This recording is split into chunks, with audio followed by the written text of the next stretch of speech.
Dwar il-każ ta' Paul Sheehan, l-istruzzjoni tal-Prim Ministru lil kap tal-komunikazzjoni tiegħu Kert Farrugia qabel inħarġet l-istqarrija kienet biex tinżamm it-trasparenza. Min-naħa tiegħu irriżulta li Farrugia kien insista mal-Aġent Kummissarju dwar l-approvazzjoni tal-kontenut tal-istqarrija qabel din tkun ippubblikata. Dwar l-allegazzjoni ta' cover-up l-inkjesta qalet li din tidderiva fost l-oħrajn mill-fatt li l-karozza ta' Smith iċċaqalqet mill-post fejn waqfet u tabbiet fuq il-low loader minn persuna mhux awtorizzata, jiġifieri l-Ispettur Gabriel Mikallef, qabel ma bdiet u ġiet mitmuma l-inkjesta maġisterjali, kif ukoll li l-iskrataġġ tal-isparatura ma nstabux. Fix-xhieda tiegħu Ray Zammit ikkonferma li t-teorija tal-warning shots ħarġet minn ġol korp tal-Pulizija, fejn innota li peress li ħadd ma weġġa kien hu stess li ħadhom bħala hekk. L-inkjesta innutat ukoll ix-xhieda tas-Supretendent Alessandra Mamo li marret fuq il-post f'xi ħin wara l-10 ta' filgħaxija. F'din ix-xhieda hi qalet li kien Sheehan innifsu li semmiela il-warning shots.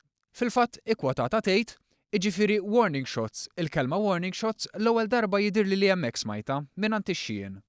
Barra minn hekk fix-xhieda tiegħu Mallija qal li wara li sar jaf bl-inċident ċempel lil Sheehan u dan qalu li ta' żewġ warning shots.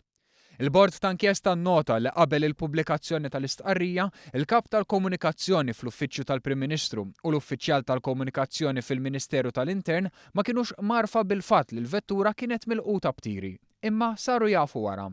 Fl-imma punt it-tnejn bdew jaħsbu biex issir korrezzjoni. Fil-fatt il-Ministru Mallija kien infurmat bl-iżbal fl-istqarrija, b'risposta tal-Ministru tkun li jinħareġ kollox la darba jkun hemm il-fatti ċari. Dwar dan il-Bord derlu li l-Ministru kellu jieħu passi immedjati.